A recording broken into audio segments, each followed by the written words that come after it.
Well, basically, the story of Savitri appears in the Mahabharata, the ancient Indian epic, maybe written around 3000 BC, about 5000 years ago.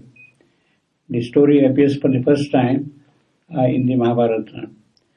But Shreyabandu says that it belongs to the Vedic period. It means that it goes further back, maybe by another 4,000-5,000 years at least. Means the story is roughly 10,000-year-old story as is narrated. Now, at the back of this book, Shreyabandu tells the significance of this story. We can quickly see that also here.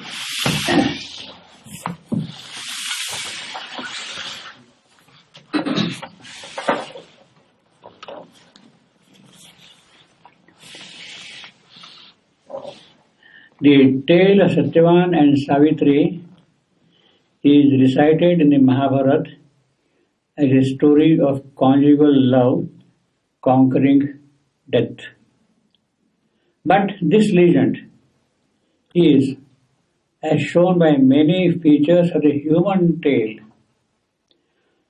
one of the many symbolic myths of the Vedic cycle, which goes back at least 5,000 years before Mahabharata. Satyavan is the soul carrying the divine truth of being within itself, but descended into the grip of death and ignorance. Savitri is the divine word, daughter of the sun, goddess of the supreme truth, who comes down and is born to save. Ashwapati, the lord of the horse, her human father, is the lord of tapasya, the concentrated energy of spiritual endeavor that helps us to rise from the mortal to the immortal planes. Divatsena, lord of the shining host, father of Satyavan, is the divine mind, here fallen blind.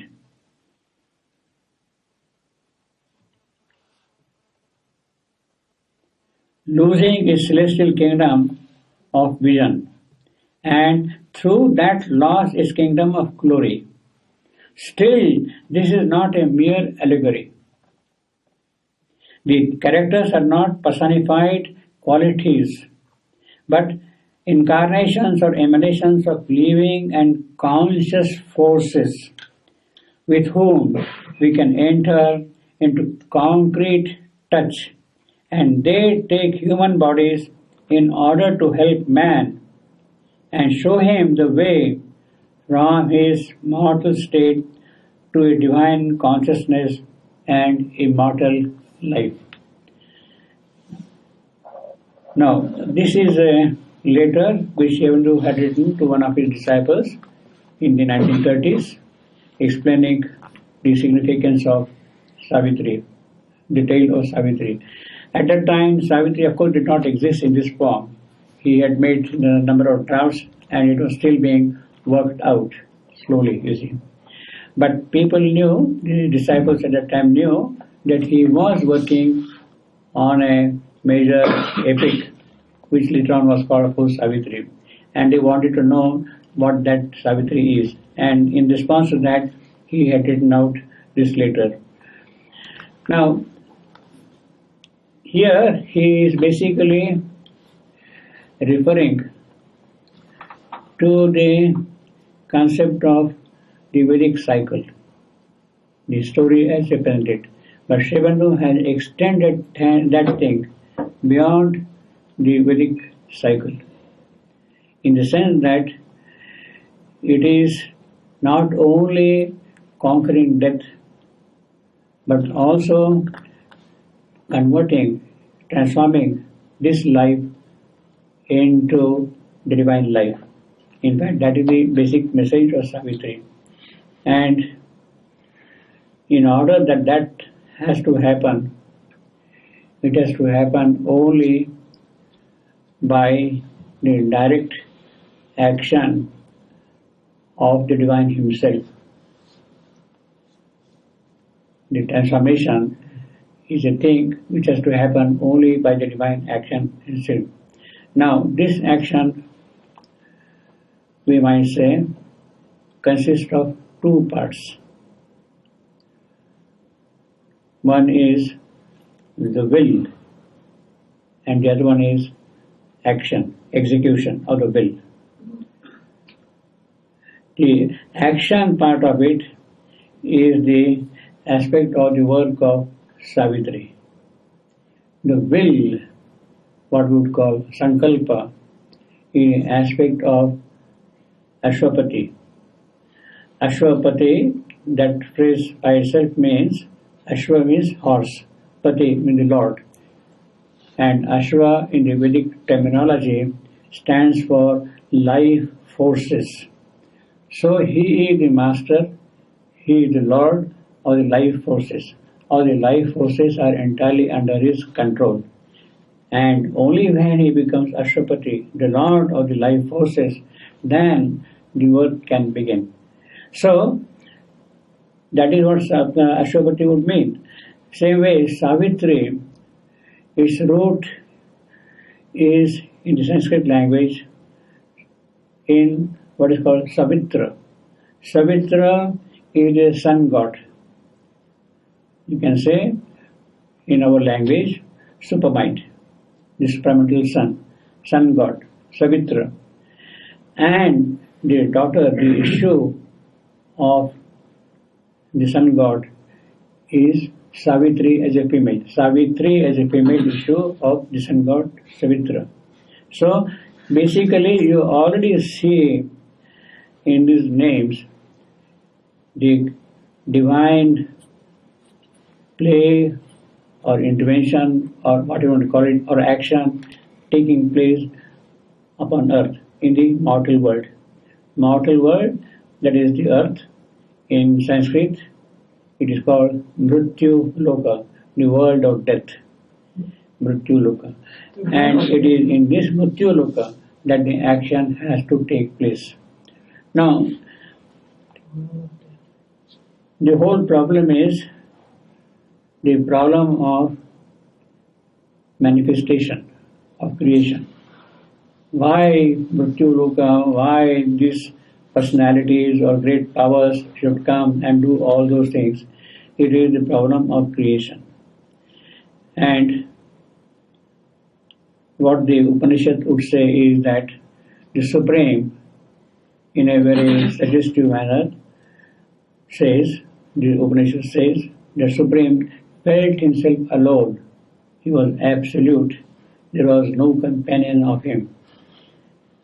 And he decided to have many. Let me be many. That is his will. Let me be many. The phrase is Bahusyam Praja Yeti. Bahusyam many. Let me be many. And in order to be many, the whole process started. Now, how does the whole process start? See, if he is going to be many in his own world, then there is no difference between one and the other, because they know each other very well already. The formulation of a distinct individuality, a quality, his own nature, is not possible there in his own transcendental world. Therefore, what does he do? He totally withdraws from himself. Totally withdraws from himself. And he becomes the void. The moment he withdraws from himself, he becomes the void. And it is in that void, then things start happening. The individualization starts taking place from that. And it is that process of the Bahusyam Prajayate, of manyness, begins there. In fact, that is the mechanism of the Supreme himself. He has devised a method to be many by emptying himself out fully, becoming nothing, so that out of nothing, thousands and thousands of things can come into existence, you see. Now, the problem there is how does one come out of nothing? Because nothing itself has a power to absorb you back. Absorb you back. It's a void, shunya. That is what the Sanskrit would say, shunya. It has the power to withdraw everything which is present there. So in order that that should not happen, the divine enters into the void himself and puts himself as a concrete presence in the void. And that presence of the Supreme in the void is what the mother calls as Satyavan.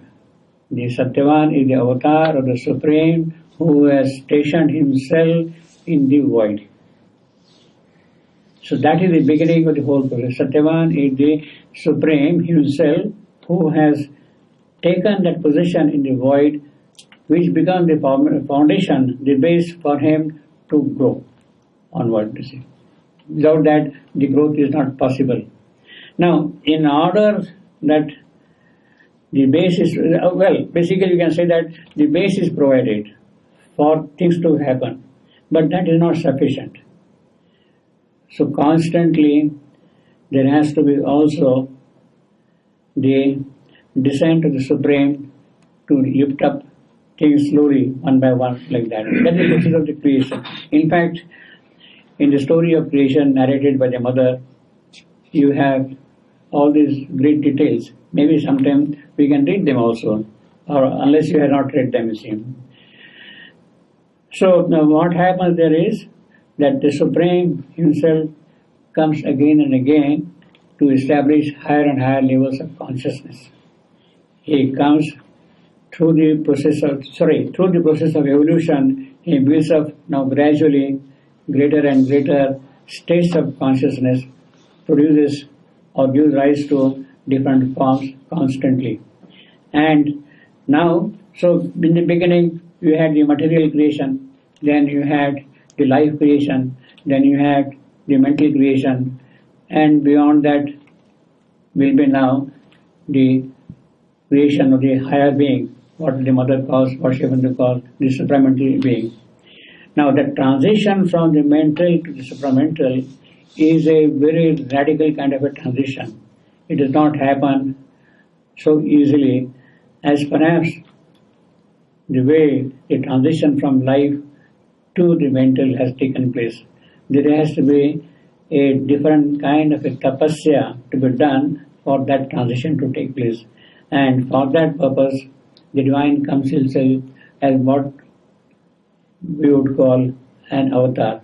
He comes again and again to do tapasya here, yoga here, so that by the occult force things can be lifted up and developed into a full consciousness.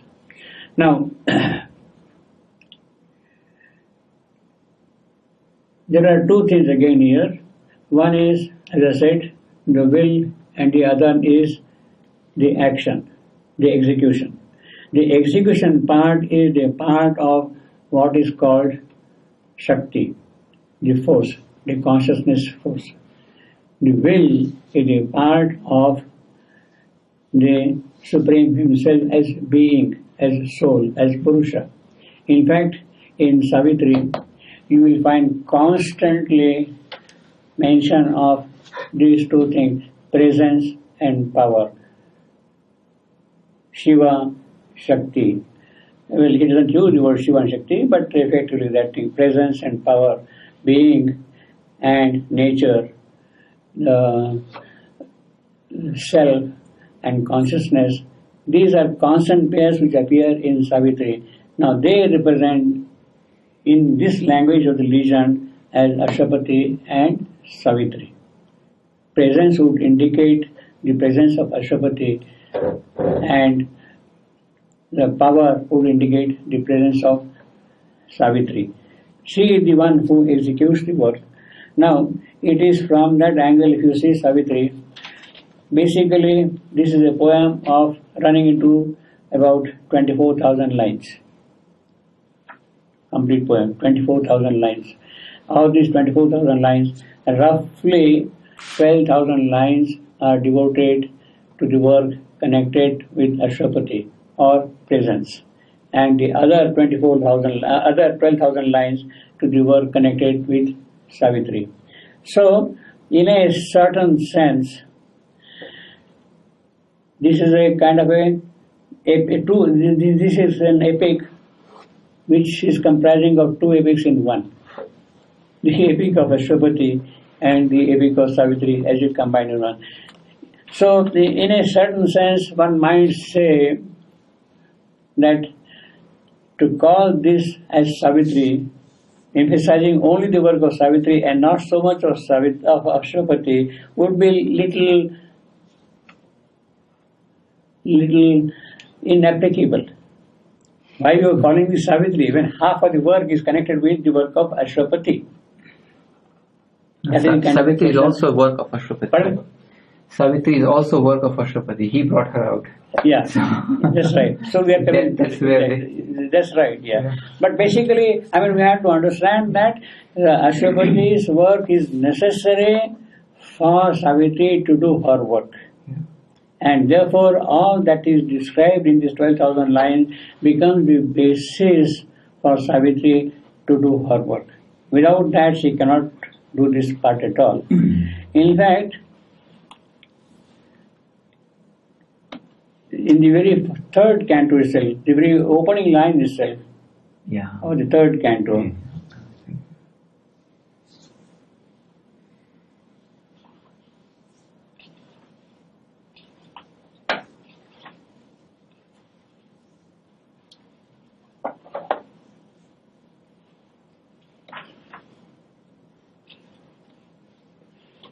.1 in this line.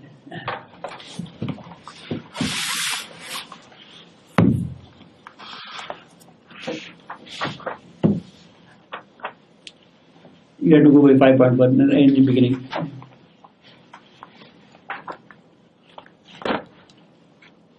Page numbers. Sorry? 5.1. There's no page numbers. No, there's no page number. No, we are very by sentences, directly. Straight to the More precise. No Yeah, page yeah, yeah. numbers. It's more precise. Exactly. Straight to the sentence. You see. Now, here it says, a world's desire compelled her mortal birth. A world's desire compelled her mortal birth. Now, there are already a lot of things which have been indicated in this single sentence. First thing is, what is this world's desire? Why this compulsion? Why this mortal birth? And who is this she? Her. All these things is already implied in one single sentence, you see. Now, obviously, this her stands for Savitri, because from the previous context, her here stands for Savitri. Her mortal birth means basically the divine Savitri. It is the divine Savitri, the goddess Savitri, who is taking a mortal birth. She is taking a mortal birth, the divine Savitri. She is immortal, but she has now taken, because of this compulsion, this mortal birth. That is what it means. Why, etc., that will unfold. But basically this line already says that it is the divine Savitri, the goddess, who has come to the mortal world for doing this, whatever is required, that kind of a thing. Now, the world's desire. This is a very important phrase again, in the sense that it is the aspiration of this world which is lifted up to the Supreme, and this is a prayer which is compelling the Supreme, please come down and do something for us here. We are suffering here, we are dying every moment, there is anguish, there is pain, there is ignorance, all these things are there all the while. And It is not just because there is pain, I want you here. I want you to be here so that I can make further progress. Not that I want to remove the pain. I can use the painkiller and stop it. It's not that kind of a thing. I want to make further progress. Therefore, you please come down to this mortal world. That is what this world. It is basically a desire, an aspiration of the human soul, invoking the divine Savitri. Please come down and take immortal birth. Now, was desire compelled? Obviously, the prayer is very strong, very powerful prayer. Therefore, she obliges and comes down as Savitri. Yet, there is something which is not complete in the sense that our desire, our prayer, our invocation doesn't have that strength enough, that power enough to really compel the divine, please come down and do here. It doesn't have that. We say we pray and all that thing, but it is a very weak kind of prayer. For an issue of this kind, our prayer is not really strong enough that way. It doesn't reach really that height. Our prayer does not really reach that height. Now, it is Ashwapati who carries this world desire to the Supreme. Ashwapati comes here and he carries our desire. He knows that there is a world desire. He does yoga, he does tapasya, he takes up this world's desire and takes it to the Supreme. Well, this is it. Now, it is that strength of Ashwapati's yoga which has lifted this world desire to the supreme height, and it is in response to that that she obliges to come down here and take the mortal birth. So that way, in one line, you already have the connections of Ashwapati, this world desire, this manifestation, everything is already said in one single line like that, you see, in Savitri, you see. And then she comes. We'll see the story. See now, mortal birth. This is again important. If she is divine, then why can't she do things from herself? After all, she is all powerful. Just wave a wand and then let things happen here like a magic, you see. Why not? It should happen, strictly speaking. But that is not the way by which things can happen here. Then it is not a creation. It is an imposition. It is not a manifestation flowering up from below. Things have to open out from below and then grow and develop, you see. That is the important thing. Therefore, she has to come here in mortality, take a mortal birth, and through the process of mortality, carry on her work further. By accepting death, then only death can be conquered. Not by simply saying death disappear. Well, death will disappear also, but then the purpose is not served. You see, the purpose is not served.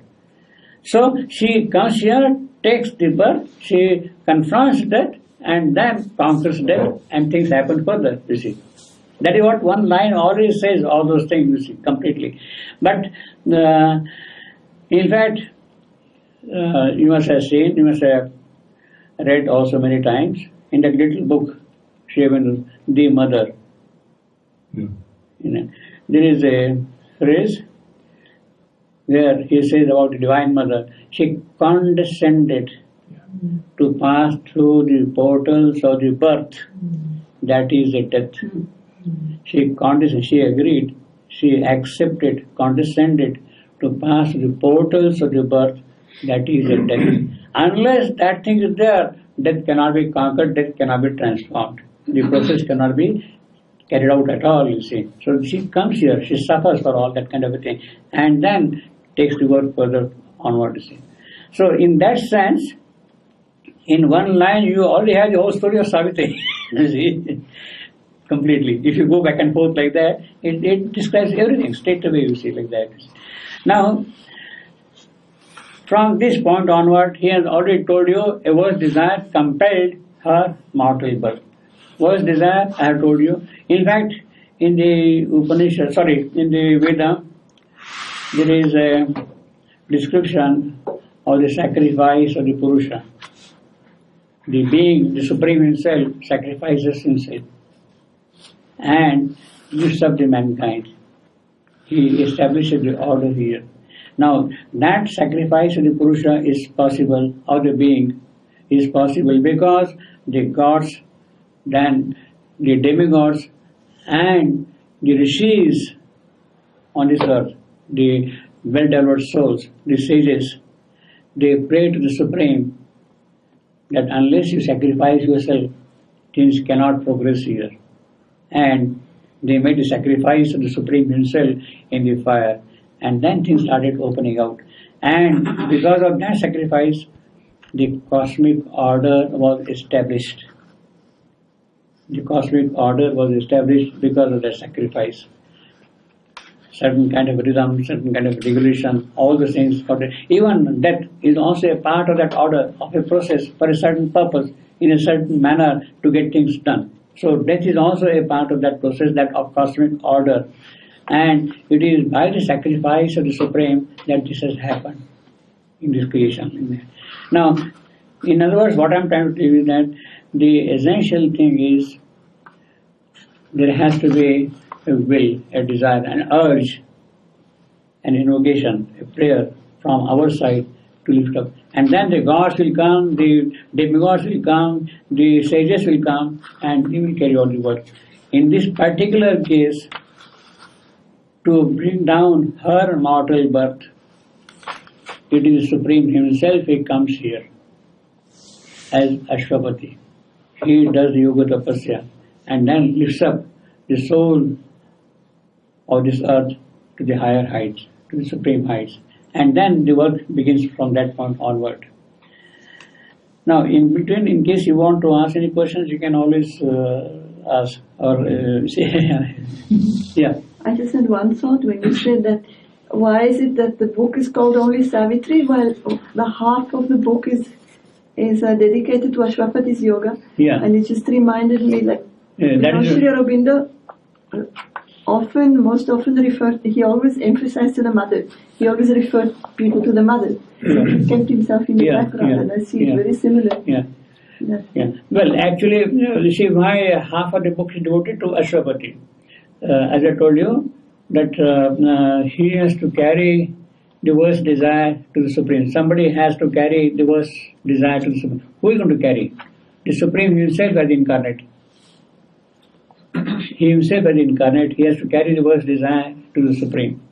So He comes here as an avatar. He comes here as Ashwapati, and He does the yoga. And when He does yoga, what does it mean? He takes the mortal birth and He explores all the cosmic dimensions, all the transcendental dimensions. He goes through various worlds of this creation, from the nethermost life worlds, the vital worlds, the mental worlds, the higher spiritual worlds, even the transcendental world. He goes through all these worlds and he sees the problems here, how the creation took place. For instance,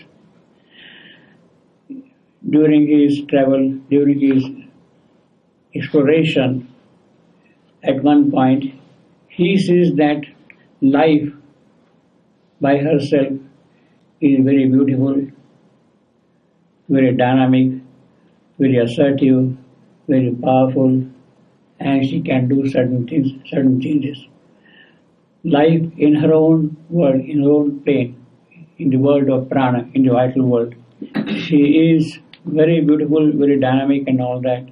But the moment she enters into matter, then she has to meet the contingencies or the difficulties present in matter. And what does she see? That the moment life enters into matter, she sees that from the lower material base, an opposite response comes to her. And she is challenged, who are you here to enter into my world of matter? That challenge comes from material base itself, from the inconscience itself. Who are you to come here and change my conditions here? That is a challenge she meets. And that challenge, life by herself cannot meet. which is another part. But basically, the appearance of death in this creation is with the entry of life into matter. When life enters into matter, suddenly the death springs up. When life is in our own world, there is no death there. The moment it enters into matter, then she is met with the challenge of death. In other words, in this material creation, we have to face the difficulties which arise from below. They were not there earlier. As long as life was not there, there was no question of death also, you see. Same way, when mind entered into life, other kind of difficulties arose. The vital forces, the Rakshasic forces, Asuric forces, Titanic forces, they started opposing each other and the distortions took place. So at every stage when the higher force enters into the lower one, there is a kind of a negative response from below. And that negative response stops its growth further. It happens constantly. Now, of course, Shabanu says that this opposition is there at the stages of the entry of life in matter, of mind in life and matter.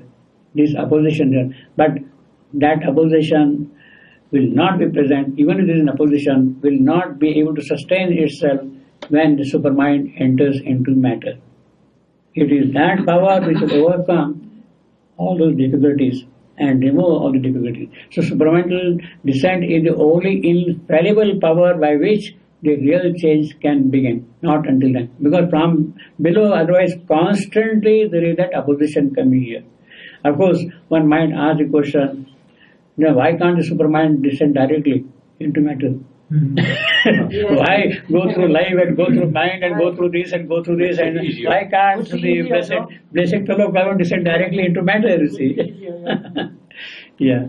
Well, the answer is, the logic is, the awkward truth is that had supermind descended directly into matter without life and mind, then matter would have got completely smashed, crushed by its power. It would not have been able to hold that power. And the purpose of opening out something from below would have been lost. You wanted something to happen from matter. And if you are going to crush matter itself, then the purpose is not served at all. Therefore, it has to go through stage. So, life is necessary to build up a certain base and certain foundation. Mind is necessary to build up a certain base and a foundation. Then only the supermind can lift it up to its fullest capacity. Means, in other words, you are preparing, you are keeping it ready, the lower creation, to receive higher and higher force constantly. Constant. Then only the things can move on forward. So one has to go through these stages, you see, gradually. See.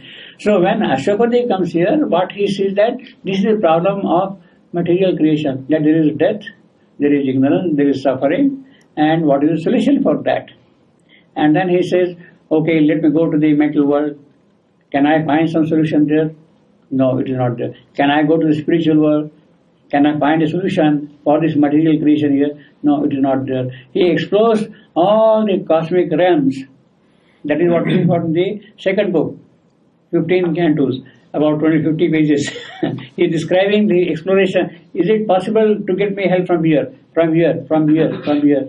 No. This power is not adequate to solve this problem here. So he keeps on constantly climbing up, till he goes to the supreme power and meets there. And the moment he sees the Divine Mother there, the Divine Shakti there, then he realizes, yes, she is the one only who can solve my problem of this creation. She is the only one who can solve this creation.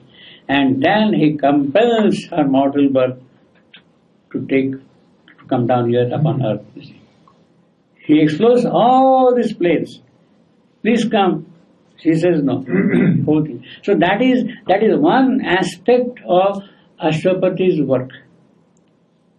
To explore the cosmic dimensions and find out whether a power is present anywhere which can change the fate of this mortal world. And finally he finds that it's the Divine Mother, the Divine Shakti, who can do that. And therefore she has to come down. So that is point number one, as far as Ashwapati's job is concerned. concerned, you see. But then at the same time, what he does is something very beautiful, something very marvelous, something very unique. Pashupati does that. He is a yogi, he has all the occult powers in him now, and he establishes a new creation in the transcendent, in the house of the spirit, in the spirit itself, in Sachidananda, as we would call. He establishes first a new creation there. He produces a new creation by his yogic force there. All the transcendental glories, beauty, love, joy, power, what is required, all those things are there ready as a new creation. That is his yoga siddhi, yoga work. He has already established that thing. Now the question for him is, alright, that creation is there, but what is the use of that creation up there?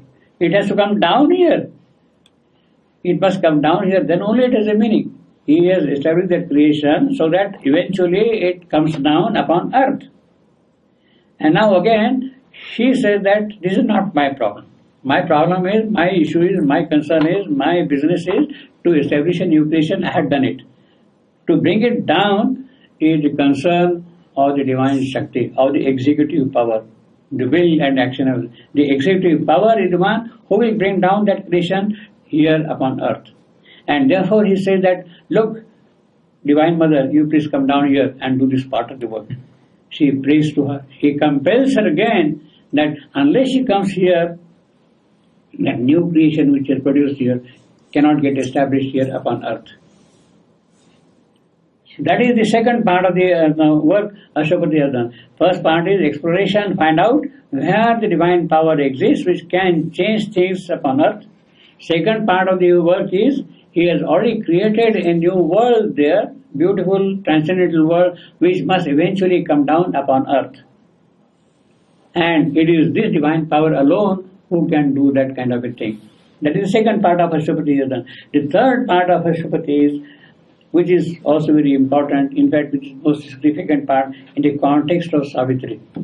The third part is when Ashwapati is going through all these worlds, right, from the darkness to the splendid worlds of the transcendent. He is traveling through all this.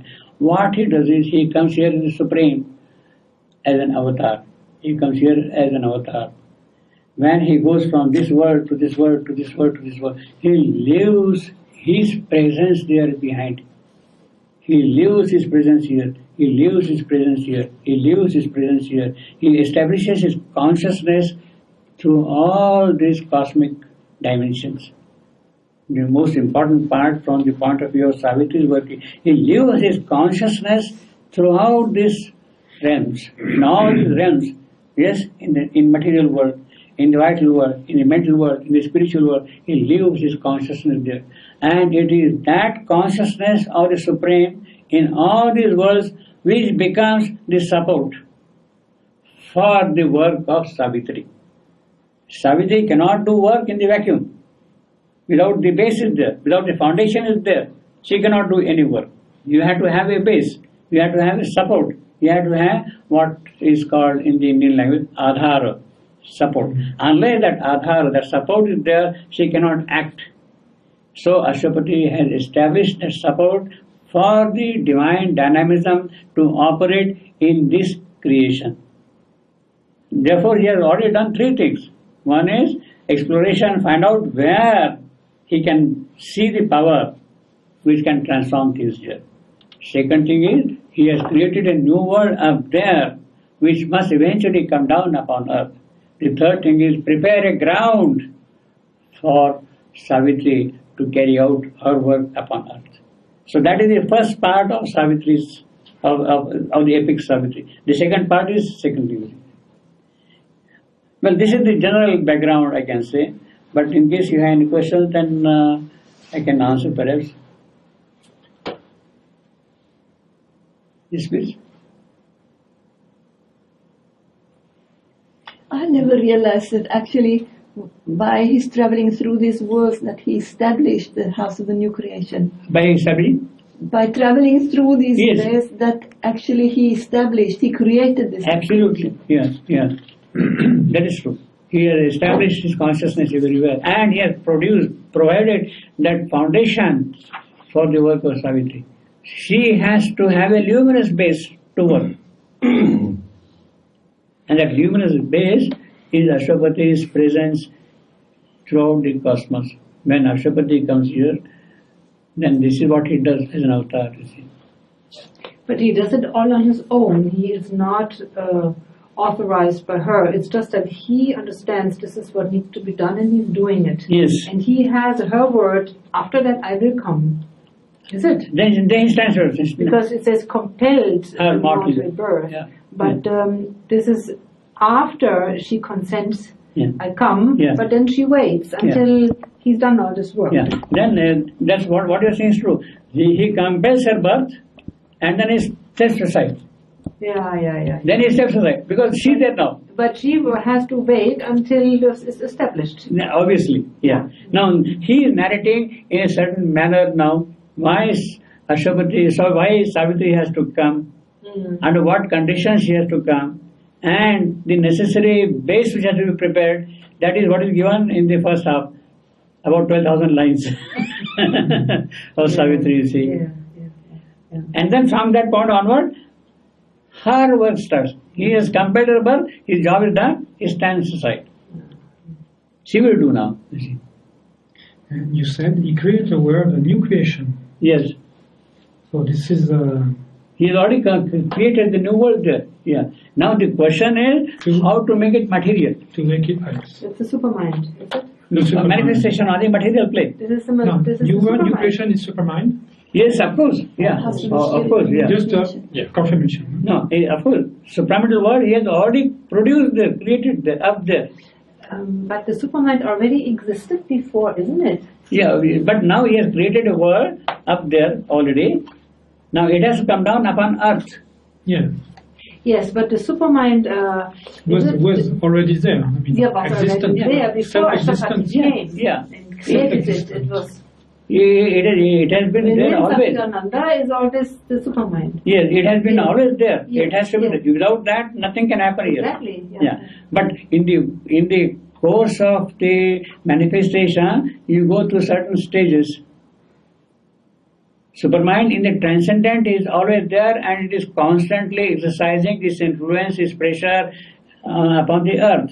But what Ashwapati does is he has to bring it down upon earth. Mm-hmm.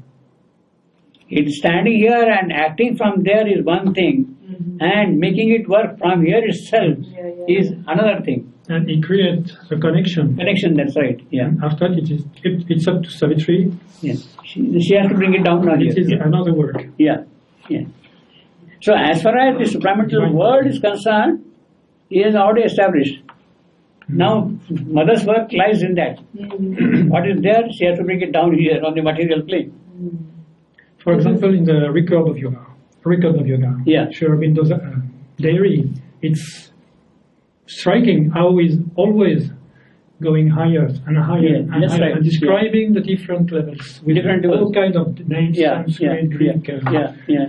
up to he reaches Superman. Mind, yeah. Yeah, and this is the record of yoga. This is a record of yoga. In fact, what you say is very true. This is his record of yoga of the spiritual diary. Yeah, This is spiritual diary of and this Ashwapati. is probably connected to Yeah. the story of Savitri. Connected? No, it is not connected with the story directly. It is connected in the sense that this is the necessary base for her work. Mm-hmm. It gets connected. Unless this is provided, she cannot work. Yeah. So that is the connection between the two. So basically what he does, like the supramental world and creation exists in itself. He has created. But he makes the link between... No, he has created the world there. It was not there earlier. It was not there. No, he has created by his own yoga. This is in Savitri? Huh? This is written in Savitri? Yes, of course. A new and marvelous creation arose. A new and marvelous creation arose. Interesting. True. I will show you. But the supermind, isn't it already when the supreme manifests himself, the first step out of the unmanifest. That's the Yes. mind. Yeah, but that is on the transcendent. Oh, he established. Now the whole issue is the mortal world, on the material plane. So The when- whole issue is on the material world. So when Mother says a new world is born, Born This is on earth. 1956. On earth. This is 1956. In the subtle physical. No? In the subtle physical. In the subtle In the subtle physical. Ashwapati has already created that world. Is there. New world is born in the subtle physical of the earth. Where already exists. Oh, yeah, Already yeah, exists. that's right. It's That is already the- there, yeah. It's already See, it has been kind of waiting all along. There. He has already established that thing. It has been waiting there. See, unless it exists there, nothing can happen. New world is born from where?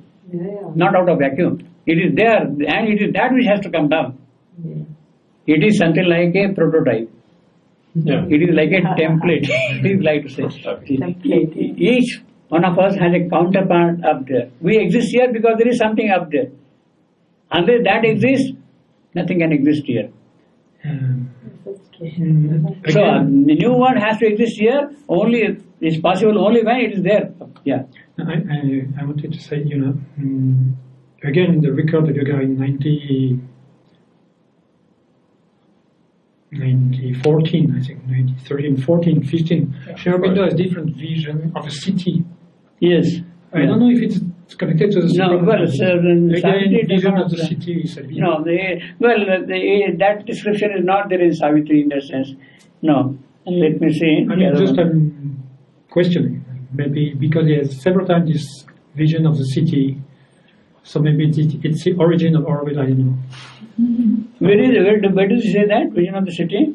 This is in the record of yoga, huh? In the record. Yeah. In the record. Yeah, that's right. But yeah, I can give you the But record. not in his record. Yeah, okay. If you want. if Not you're in the interested. yeah. Because Yeah. I was interested to see what is this city is seeing several times. Let me see if I can get that thing. A new and marvelous creation arose. There is one little description that comes in the Pardon? one little stanza of a city comes in the labor of God. Labor of God, yeah, God's that's right. labor. God's labor, yeah, God's Towards labor. the That's end, right, yeah. there you have a little Yeah. mosaic I haven't floors. taken, yeah. Yeah. The great world bare and Yeah. bright, Yes. with aureate roofs and mosaic floors. yeah, in the yes. great world. Yes, bare and Arya bright. moves. Only the golden tower is in here. That is The true. tower is in here. Third sentence. Then from the trance of the tremendous clasp, and from the throbbing through a single heart, and from the naked spirit's victory, a new and marvelous creation arose. Now, this is what happens when Ashwapati is meeting the Divine Mother. He has clasped her feet, embraced her, and out of that union of his with her, this new creation is born. It is already established there by him, the new creation. Unless something is present there, nothing can happen here. So yogically, it is important for him to create a new world first up there, and then work out the process by which it can be brought down here. It can precipitate upon earth. You see? So the whole work now later on is the work of bringing it down here, precipitation, and that happened on 29th February 1956 in the subtle physical of the earth. A new and marvelous creation, though incalculable, etc., etc. The whole description of that word is there now here. Beautiful. Yeah. The full description of that word is there. See. But the question is, can I again ask a question? Yeah. I mean, this mental world Yeah. was existing in itself. He has created that world there. He has created that world. It's a new world. So the It's a settlement new of world. No, it's a new world. I was thinking it was already. No, but this is a new. New. Yeah. It's a new world. You see, yeah. Yeah. He has created that. You know, we've read this line like hundreds of times and never realized that actually it's a new creation. Yeah, I have the same. Yeah, never We realized have it. Yeah. life, mind, Vijnana, Satchitananda. Yeah. What is Vijnana? In the Satchidananda, he has created how the spirit means in Satchidananda. Spirit in Shivandu's terminology, stands for Sachidananda, spirit with capital S. Yeah. So it is in Sachidananda he has created this new world. In Sachidananda. In Sachidananda, what we call transcendental or Sachidananda. He has created this world, and now that world is ready, and therefore he is now approaching the Divine Mother. Take birth. You see. Wow. Yeah. And It's a supreme intervention. Yeah. It is that point he is approaching. You see. The Supreme must have long So planned. in one line, so many things are already Yes. woven. You see. She must have long planned. So much of it, you see.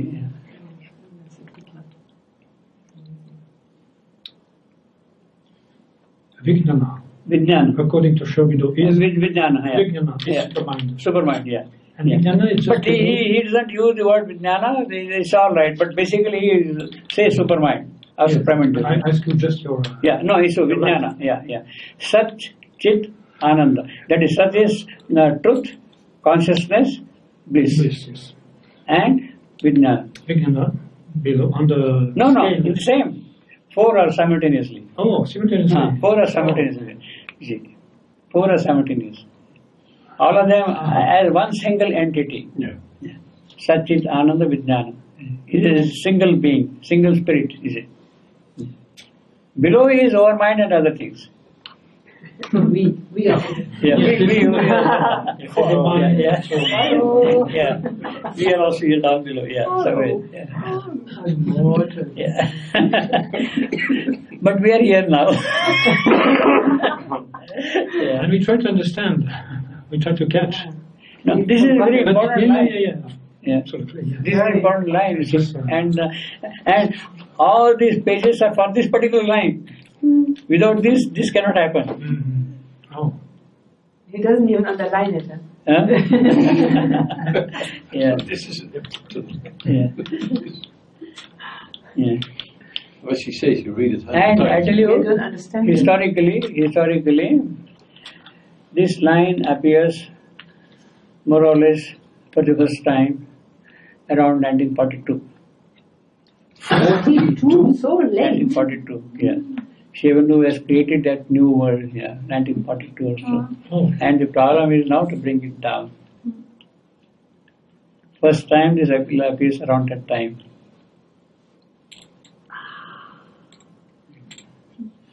This is also very interesting. So you can see the work which are going on constantly.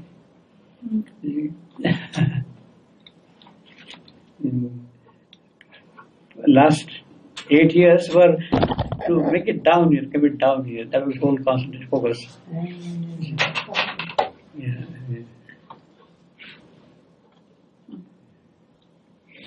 And it is the new, you see, this is important. You see, it is not that newly seen. It's written. It is not that it is newly seen, that I am seeing it for the first time. It's not that.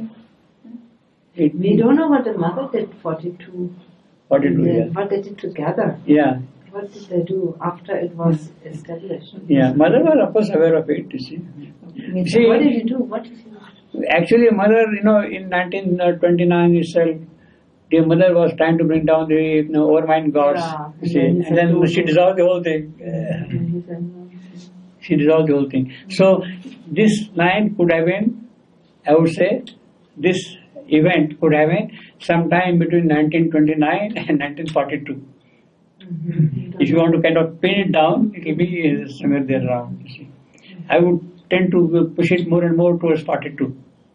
It's interesting as a thought. I wonder if, with this new world established, we know that the negative forces, when such a victory happens, Up they there get they cannot operate. Up there they cannot do anything at all. That is inaccessible to out them. of their reach. It is inaccessible to them. Yeah. Only in the material creation this happens. It's And the almost problem is in the material creation. Yeah. It's almost as if the Second World War could have been Yeah. a furious reaction to this victory. Yeah, Of course, yeah.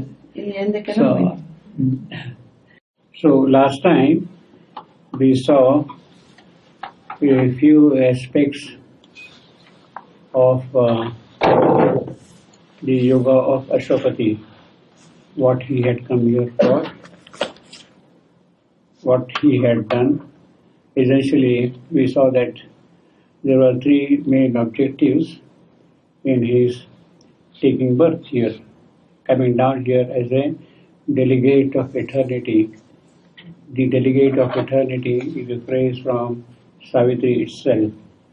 Delegate from eternity in plain language would mean he comes as an avatar. He comes here as an avatar. The avatar comes here for a specific purpose. Each avatar has a certain role to play in the process of manifestation. Ashwapati's coming here as an avatar is now to take the evolution from the mental level to the higher level, what you would call the superman level, the supramental level, the manifestation of the supramental being. That is the purpose of his coming here. And the entire mission, his yogic activity, is connected with that particular aspect of taking the evolution forward from the mental state to the superman state. Now, there are a number of intermediary steps also, but those are matters of details. The essential thing is to take the evolution to the higher stage. In that context, we saw that he comes here, explores all the cosmic dimensions, the entire universal structure, so to say, and in the process, what he does is he leaves his presence everywhere in the cosmic manifestation. He comes as an avatar, he leaves his presence everywhere in the cosmic manifestation, which is very important, which is very significant, which is required in terms of his occult necessity. There is a certain occult necessity for that to happen, and that is what he does. The second thing which he does is, as we saw last time, he has created a new world in the transcendent. He has already established a new world in the transcendent by his yogic power, by his yogic tapasya. He has created a new world in the transcendent, in the house of the spirit, as Savitri would say. In the house of the spirit, he has created a new and marvelous creation. Now, that is not sufficient. Eventually, that new world must come down, precipitate itself upon earth. It is a prototypal creation. You can say it is a kind of a template. Unless it is present there, nothing can happen here. So if there has to be, in the process of evolution, a new stage after the mental being, first you have to establish something up there. And that is exactly what he does. He has created that new world. Now it is that which must come down here. So that is the second yogic realization, achievement of Ashwapati. The third one is, alright, the new world is there, but it is of no use, of no avail, of no consequence, unless if it can be brought down here. And that can be brought down here, not by him, but by the divine power, by the divine Shakti. It is she who has to bring it down upon the earth. Therefore, he approaches the Divine Mother, the creative, dynamic consciousness force, to take mortal birth and prepare the ground, do whatever is required towards that, do it here upon the earth and bring down that creation here. So that is the third yogic job, so to say, he has achieved as a part of the process of the supramental manifestation. Now, what one would call it. This is the yoga of the Supreme Himself done in the earth consciousness. It is the will to be that has been formed up, has been established, has been made a part of the process here, the will to be. Now, the next part is the will to become. It is here, it has to become that. The will to become, that is a part of the job which Savitri has to do. Savitri's task is to establish now that new creation here in the earthly process, in the earthly manifestation, in the process of time. Now, as we saw last time, Savitri would come only when she is compelled to take the mortal birth. A worse desire compelled her mortal birth.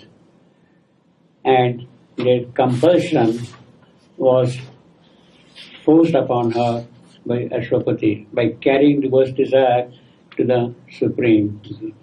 She condescends to pass the portals of the birth, that is the death. She has to go through the process of death and do that work here. In other words, the first immediate task of Savitri is to conquer death. And that is exactly what we have right in the beginning of Savitri. It was the hour before the gods awake, across the path of the divine event, the huge foreboding mind of night, alone in our unlit temple, lay stretched me wide upon silence Mars. So across the path of divine event, there is an obstacle standing. And it is that obstacle which has to be removed. That obstacle has to be removed by Savitri. Then only the divine event can progress, can move forward, can move on. And of course, the divine event simply means the supramental manifestation here.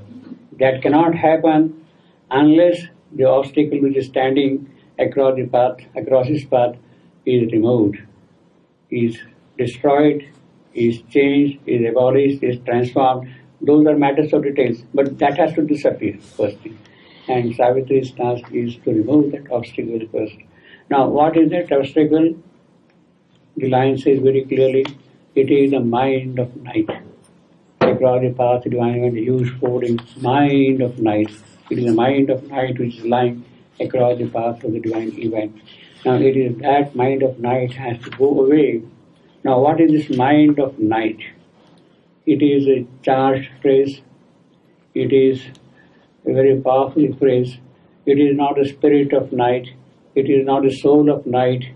It is not the being of night. It is the mind of night. It's very specific in its connotation and its implications.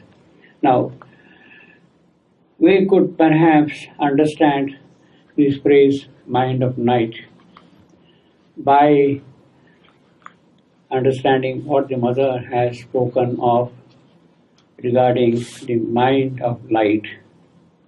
She has spoken in the agenda in a number of places in the mind about the mind of light. Of course, Shevendo also has written fairly elaborately in great detail in his last set of 8 articles which he wrote in the bulletin from February 1949 till November 1950. In 8 issues of the bulletin, the supramental manifestation and certain hints which are there available. There he defines what exactly the mind of light is. And the mother gives a very beautiful definition of this mind of light. Mind of light is the physical's mind. Mind of the physical, not the physical mind. The physical's mind, the mind of the very physical, which is open to receive the supramental light. When the physical's mind opens to supramental light, then you call it the mind of light. That is the definition of mind of light, basically. So the physical's opening is the important thing for the process to begin of the transformation. Now, therefore, if you see now this definition of mind of light as the physical mind receiving the supramental light, we can say that the mind of night could be the physical mind receiving the inconscient light, receiving the power of the inconscient, holding the power of inconscience is what the mind of night would mean, you see. So therefore, it is inconscient which is present in the physical mind, it has to disappear. And unless that disappears, things cannot move forward, the event cannot progress. That is what it would mean. Now, the physical mind, open or governed or formulated by the inconscience, is the toughest obstacle in the whole process of evolution, in the whole process of transformation. The mother explains in one of her talks that mind of night was a necessity at one stage. It was necessary at one stage. But now today it has become an obstacle. It was necessary because it is that which could hold firmly something entering into the inconscience. Otherwise, whatever would enter into the inconscience would get lost into the void. Below the inconscious, the void. So it will be simply swallowed up by the void itself.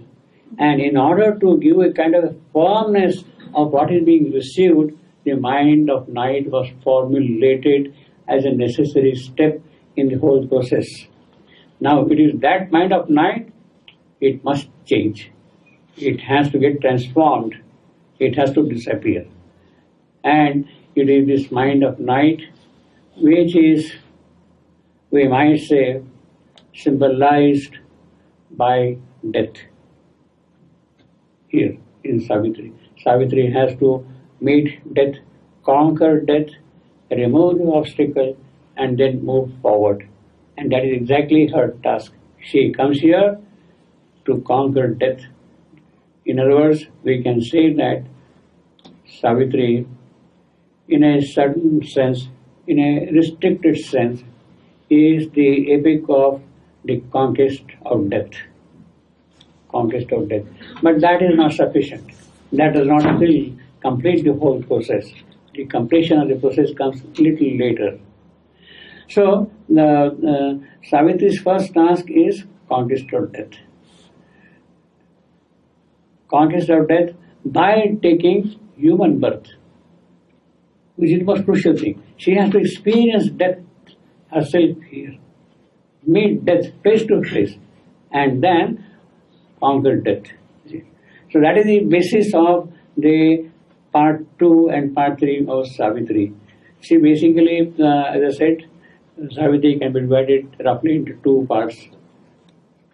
Part 1 is Ashwapati, part 2 and part 3 is Savitri. But they are integrally together. They cannot be disjointed also, you see. Now, part 2, let me give you statistics, some statistics. I think they are very interesting. You might be see, Savitri consists of Shivandu's epic Savitri consists of 12 books, and each book is divided into a number of cantos. And in each canto, there are at times more than one section. 1, 2, 3, 4, 5, like that, number of sections are there. So in all, there are 12 books, 49 cantos, and 159 sections in Savitri. This formula, this edition goes by sections, section 1, 2, 3, up to 159. So that is easy to also to remember, to locate this thing, that 159 sections are there. And each sentence is numbered in this edition of Savitri. Now, there are, in book 1, you have 3,125 lines, which is a fairly large chunk of lines. In book 2, 7,000 lines. The book of Ashwapati's Yoga, 7,000 lines. Book 3, the book of the Divine Mirror, roughly 1500 lines. Then book 4, Savitri is taking birth, growing up as a child and launching herself in the quest of her lover. Book 4, that is 1263 lines. Book 5, the Book of Love, when Satyavan and Savitri meet for the first time and decide to be united together. It has 796 lines. Book of Love is the shortest one, a really, really short one, about 800 lines, you see. Book 6, Book of Fate, which is a central book in many respects, has 1666 lines, which is also a fairly large number. Then Book 7, the Book of Yoga, 3172 lines. Savitri's Book of Yoga. Book 8, Book of Death, just 177 lines. It is said that it was not revised, it was not completed. But the mother says, how do we know that? Shibandu wanted to leave it as it is. He had written the first draft of that book in 1918 during the Arya period, and he sort of never revised it later on. And people who say that Savitri is incomplete because Book of Death was not completed. And the mother said, how do you say that? Perhaps he wanted to leave it as it was. And that's all, you see.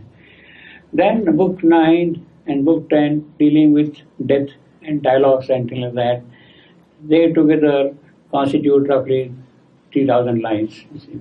And then of course you have got the grand book, Book 11, the Book of Everlasting Day, 1495, 1500 lines, and the last book, Epilogue, 346 lines. So that is the kind of a distribution of lines in Savitri. It is very uneven, but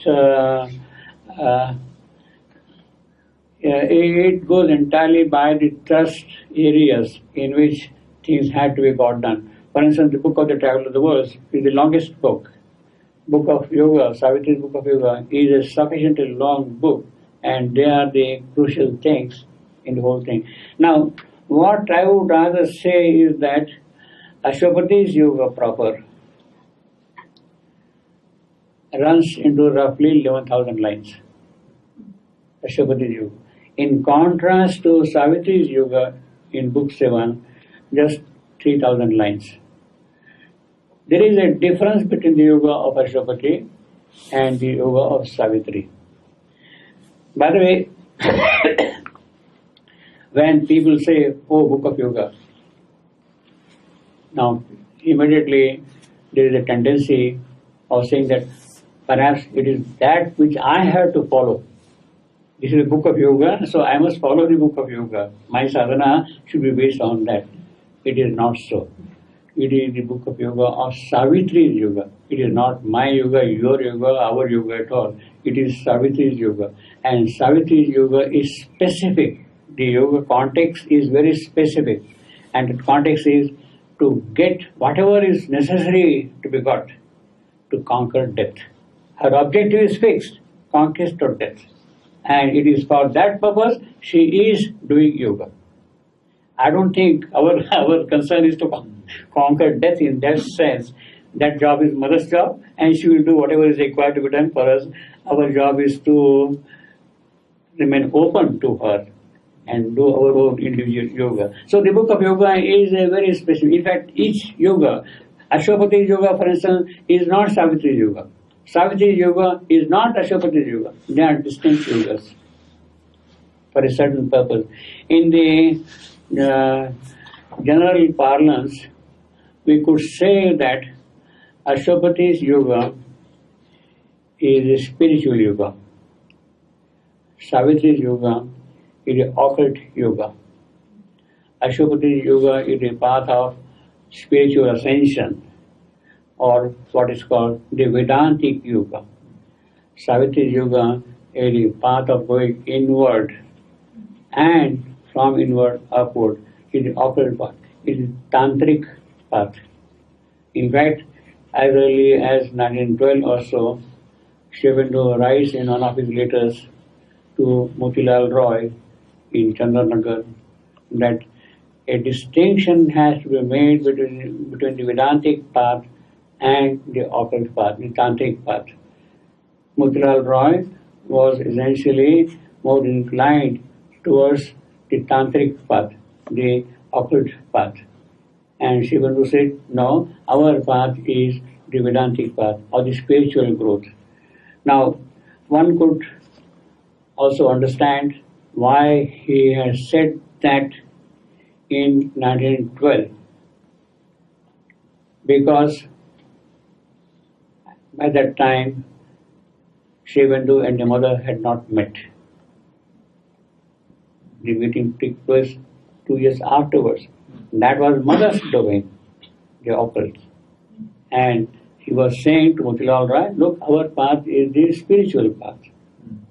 The tantric path, the occult path will be taken care of by the mother later on, you see.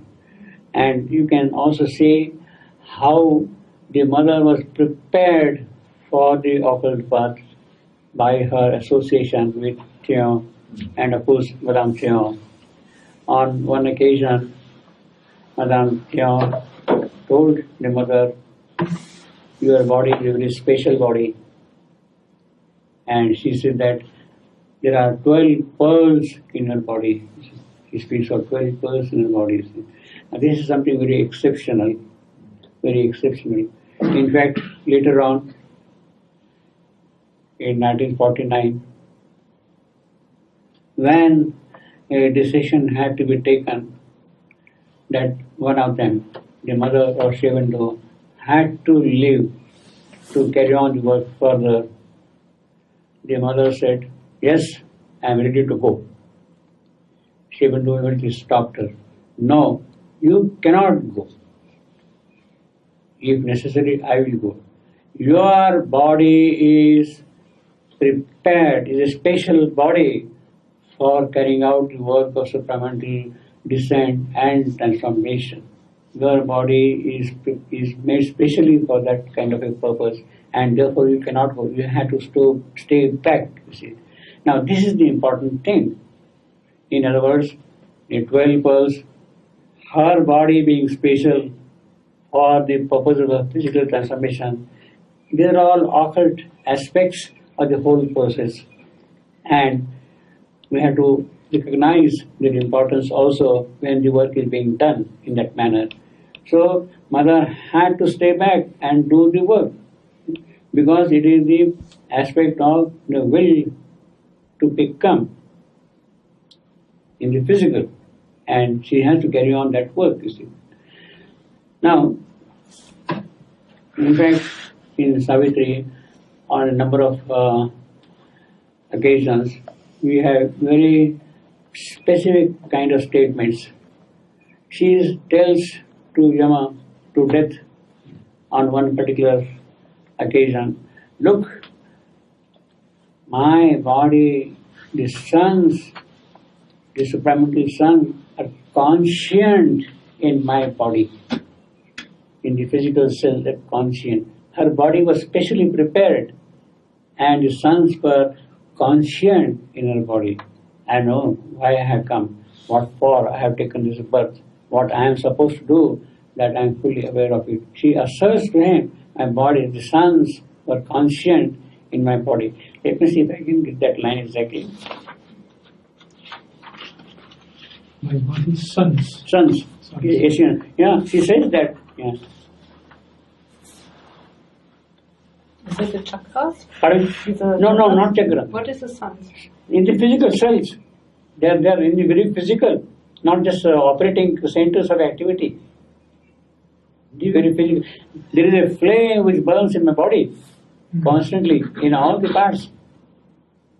It's not just chakra alone. Chakra is something more concrete, more definite, but the whole physical is lit with a flame, is blazing with a flame all the while. 137, 134. Let's read these lines. The dwell in the eternal night. Yeah. Jasmine is still looking. Book 9, Canto 2. We'll go to the previous page. We'll read from somewhere here. Love in me know the truth, all changing's mask. From the previous page. Yes. I know that knowledge is a vast embrace. I know that every being is myself. In every heart is hidden the myriad one. I know the calm transcendent bears the world, the veiled inhabitant, the silent Lord. I feel his secret act, his intimate fire. I hear the murmur of the cosmic voice. I know my coming was a way from God. For all his sons were conscient in my birth, and one who loves in us came veiled by death. Then, etc. See, basically, she is asserting her divinity already,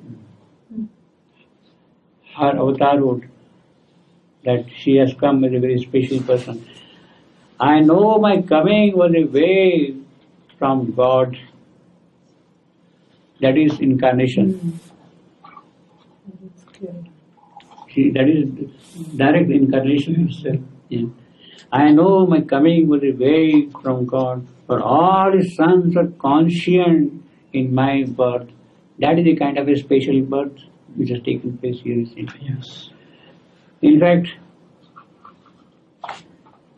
there is something very interesting. We'll just in the context we'll see another quotation. Page 102.57. Rare is the cup. You got it? Yes. Yeah. Rare is the cup fit for love's nectar wine.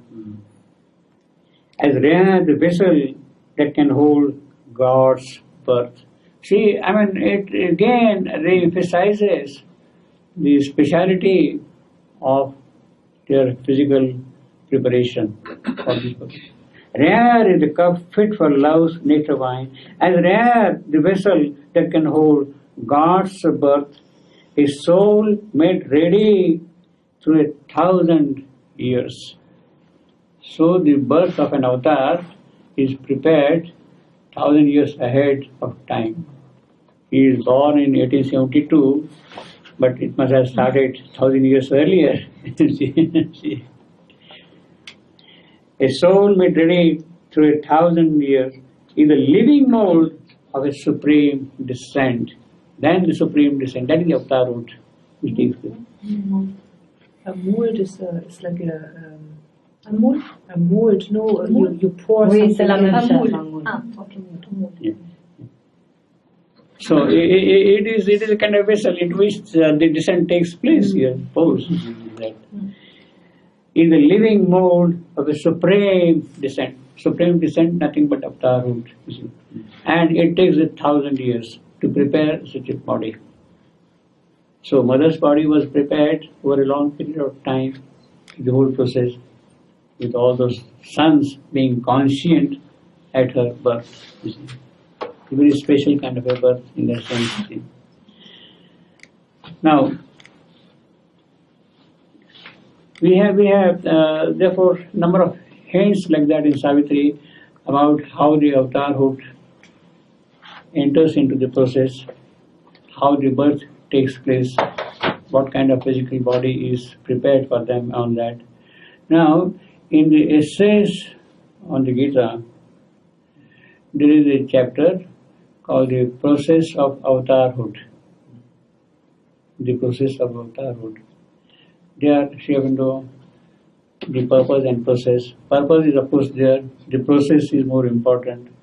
There he says that he has not elaborated that thing, and he says very distinctly these are two opposite matters, too deep in nature. He says that the body of the avatar is prepared by what is called the Mano of the age. Mano of the age. So it is the Mano, the supramental Mano, who is preparing the physical body of the avatar for that thing to happen.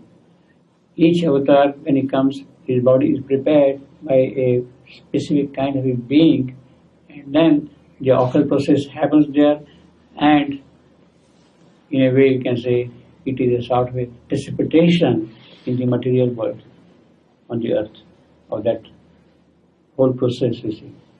Now, that should also mean that when Shivandu says, I will come in a supramental body made in a supramental way, the process is going on, has been set forth. And that process will be made in the course of number of births by the dynamic creative power.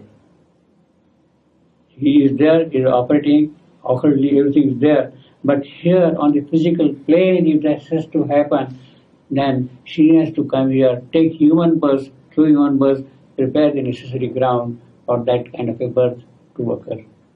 So the Mano or the new age or the supramental age, it is he who is in the occult, in the subtle physical now, preparing the next body, you see, in a sense. It's happening, you see. Now, In the physical also? yes, of course, it is happening. The constant pressure is there. You see, basically, it is not just a question of precipitation of the supramental body made there here. Something has to happen from here also. Yeah. So that preparation is done here by that power, that Mano or the age. You see. But this is done by mankind, by many. Mankind is a part of the instrument. Basically, it is the occult process. Is the governing spirit of time, of age, of cycle, who carries out these things. Who carries out these things. We can participate in it, we can actively participate and promote the whole process, hasten the process. But the work is being done really somewhere else in a different manner. It is necessary that we also participate if we want to grow, if we want to step out of this thing, you see. Yeah. Obviously. So, Or you could go extinct if you don't participate. pardon? Or you would go extinct also if you don't participate. The species could be discarded also if you don't participate. Is it true what he said? Yeah.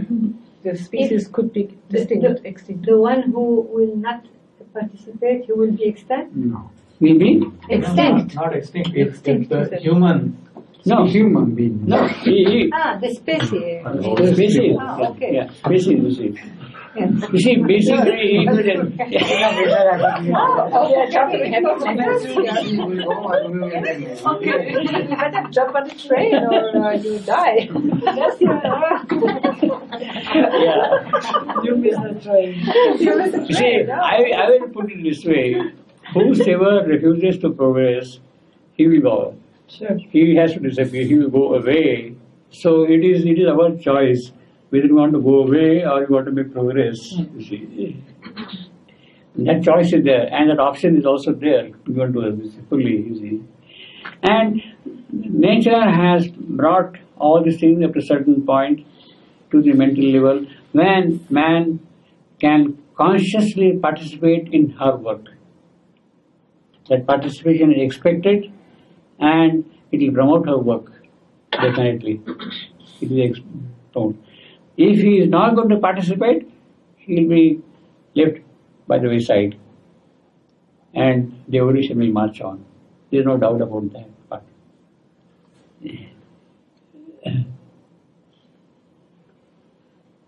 each has, you see, well, we can put it also like this. In this creation, nothing is superfluous. It has a certain purpose. If it can get promoted further, it is retained. If the purpose is served, all right, you can participate and go further. It's like saying,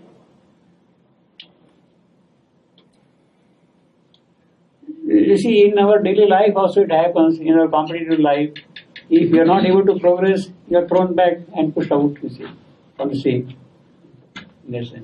But I don't think we should regret that. we should not regret that part of it, you see.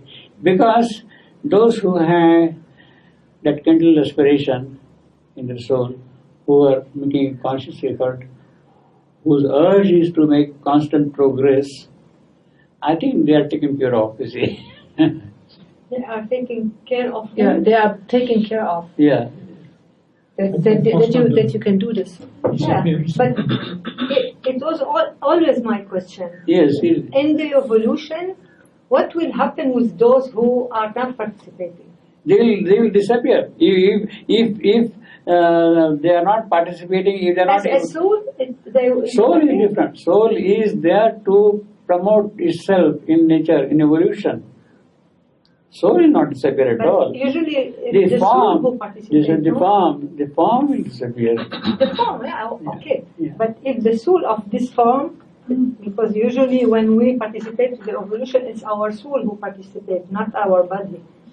Yeah, no, but you see, we are also made of nature. Soul is the catalytic agent to bring about changes in nature. So it has a role to play in transforming nature. That's the whole purpose. That is the whole process of growth. To establish his individuality in the creation, in the manifestation, means with all the possibilities which are present in nature are being promoted by the soul. By the soul.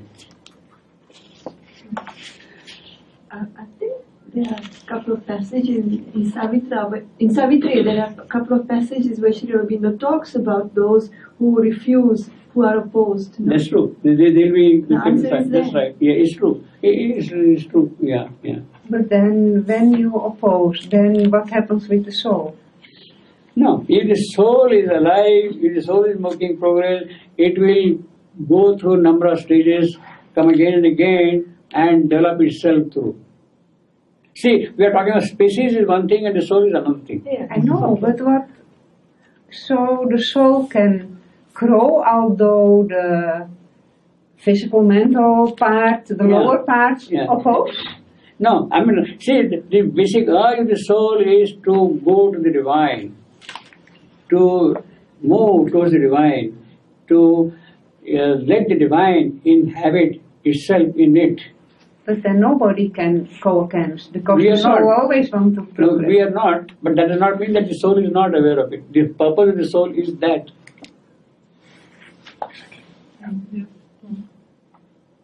Purpose of the soul. Why does the soul come here at all? To transform the material nature and make it an instrument for divine's manifestation.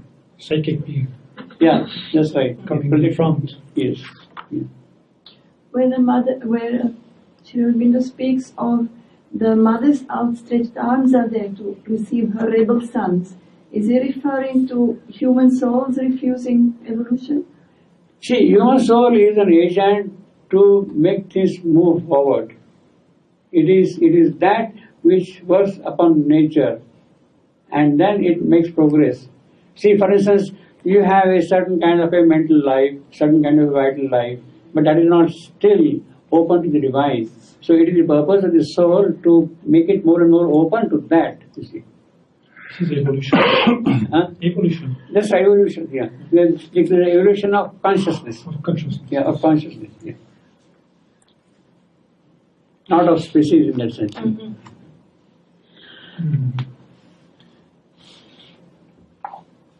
Now, I will briefly say a couple of more things about this aspect of Savitri. See, the most important thing which we notice here in Savitri is that she comes fully conscious of her divinity. If you see book 4, the opening passage of Savitri itself, it begins with the description of seasons, 6 seasons, passing through the whole cycle. You got summer, you got rain, you got winter, you got autumn, winter, then due time, spring. The whole cycle of time is described here. Now this is something important, significant also. Significant in the sense that Ashwapati had offered his prayers to the Divine Mother to take birth. The Divine Mother is in the transcendent. She is in the timeless domain, the eternal domain. It is the eternal Divine Mother who is stepping into time. And therefore, the moment you talk of time, you have the description of seasons, of the cycles, of the life process by which things happen here. So Savitri straightway opens in the second part with the description of seasons. It's a very beautiful description. One of these days we'll go to those details also. Then the other important point here is he is describing all the 6 seasons, and it is said in the yogic literature that year is the body of the Supreme Being. Year is the body of the Supreme Being. So when Savitri is coming here, she is stepping into the body of the Supreme Being here. So it gets connected again with the cyclic movement and the year being the body of the Supreme Yoga Purusha. It is his body in which he is residing here. And therefore, you have repeatedly a statement in Savitri telling us that 1 year after the marriage of Satyavan and Savitri, Satyavan will die. It is that human body which is there going on through the ages all along. It is that which will disappear and give rise to a new body, the year of the body. In fact, incidentally, it's very interesting. Let me tell you, now that we are talking of the year, if you see Canto 2 beginning.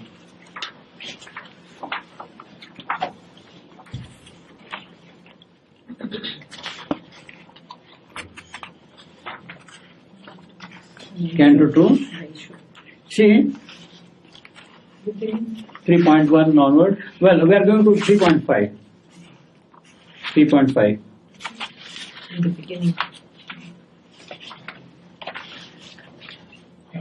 Yeah.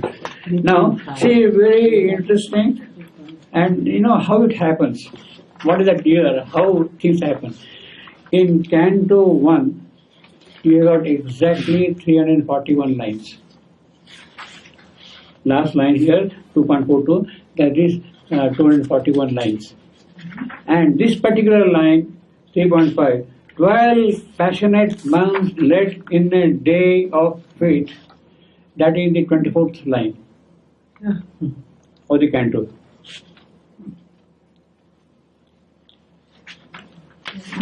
If you count the number of lines, this is 24th line. 24.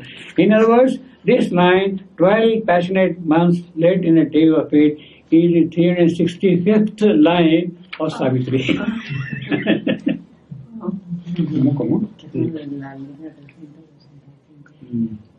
This is the 365th line, you see. 65th. 365. The years they 1 year. Exactly. 1 year, you see. 24, 12, 24, and 6. Yeah. 341% you go, you see. This line. Yeah, this is the 365 line of Savitri. Yes. So for you it was in purpose, It's or very you good. discovered like just the coincidence. I don't know. But I tell you, I mean, it's not that the poet is counting the number of lines and putting this in. It comes automatically. It's not. It happens. It happens. Yes, it happens. Because it is in the very nature of harmony of numbers. Yeah. It's possible. It happens. Yeah. So that is the body of the ear is the body of the being. You see, it is embedded in that. You see, Interesting. it's very. Can I ask you Please. what is this, or what are these 12 pulse of mother? 12 pearls. Yes. She has not told anything. So what can I say? I mean, what did you? Well, I can tell you another example rather. Perhaps you will be more familiar with that. It is said that Madonna, Jesus' mother Mary, she has a crown with 12 With 12, pearls. yes. 12 pearls. Yes. you see. Exactly. 12 pearls. And in Paris, there is a statue Yeah, with that's 12 right. Yes. 12 pearls. Now, it is not without significance. Of course. Yes, of course. But, Yes. yes. But I mean, for the Madonna, we never knew what is it. Maybe with Mother we can know what Yeah. it is. 12 is a number of It's a, Divine Mother. okay, maybe it's like, 12. like this, the power, the quality of the Mother. 12 gardens, No? 12. 12, see again, you can see 12 is a complete cycle of the year, the body of the year. Oh, yeah. Body of Yes. the year. 12 is, and pearl is something which is very precious, very valuable, very meaningful in the system. In fact, you are talking of chakras. The mother says, I don't know, I think it was Shivandu who said that there are in our subtle body, known to the occultist, to the yogis, 7 chakras. But he also said that there are 3 chakras above and 2 chakras below. Yes. 12 chakras. You see, 12 chakras are there. You see. So that 12 is a Shivandu's number. You see. But when you said that he said nobody has this. Well, Do you- that's right. yes. Do you mean the being, the human being, they have some pulse and not this Human number, or beings what? don't have. Human beings Don't have at all. Human beings don't have at all. But he Okay. said, but that is the whole work of his. His work consists of establishing those chakras here. There are 2 chakras in the subconscient and inconscient, and 3 chakras of the supramental. They have to be established here in the manifestation. Yes.